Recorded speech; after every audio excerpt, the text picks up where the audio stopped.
We do public safety, which includes police and fire and rescue service, public works, which is focusing on our streets, sidewalks, lighting. We have community development services, which provide our neighborhood services, our economic development. What's confusing to people, especially those who move here, they have to learn that number one, the city does not provide garbage service. We don't run our own electric utilities or water utilities, so that's a difference. We don't control the park district or the school district, and so it's another area of confusion. People call my office all the time and want to talk about school issues and park district issues, and we have to educate folks that these are separate taxing bodies with separate boards and very distinct areas of responsibility. I'm Diane Wolfe Marlin, Mayor of Urbana. I came here as a freshman at the University of Illinois to get an education, and I stayed to live my life. Our administrative offices are located at 400 South Vine Street in Urbana, and our building is also the only police station in the city. It's our main fire station, and it houses our executive offices and our information technology folks and community development services. We have another facility on Glover Street where Public Works are located. The City of Urbana was founded in 1833, and it's grown slowly over the years. Our identity, of course, is linked with the presence of the University of Illinois at Urbana-Champaign. We're also the county seat for Champaign County, and we're also the home of 2 regional medical centers. The City of Urbana has what's called a strong mayor or mayor-council form of government. In our city, the mayor is the equivalent of the CEO of a company.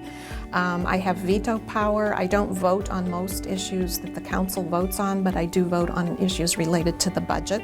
And we have a city administrator who is responsible for the day-to-day operations of the city. In Urbana, there are 7 wards represented by 1 council member for each ward, and they're roughly equal in population. All of our elected municipal positions in the city of Urbana, and that's the mayor, council members, city clerk, township supervisor, township assessor, are all 4-year terms, and they are all on the same election schedule, so that all seats are up at the same time.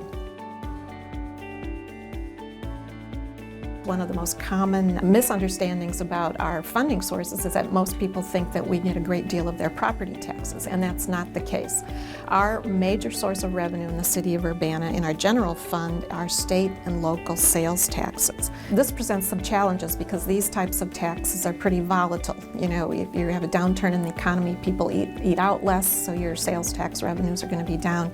We've had a serious impact on our revenue due to online shopping over the past few years. Other sources of revenue are some property taxes. We get about 13 cents of every $1 paid in property taxes. We get a share of the state's income tax based on our own population, and again, that's income tax is volatile. When it downturns, you know, you have less revenue. That's why it's important to maintain and have a nice steady growth in population, because that determines much of what you get in terms of distribution of state income tax and federal tax dollars.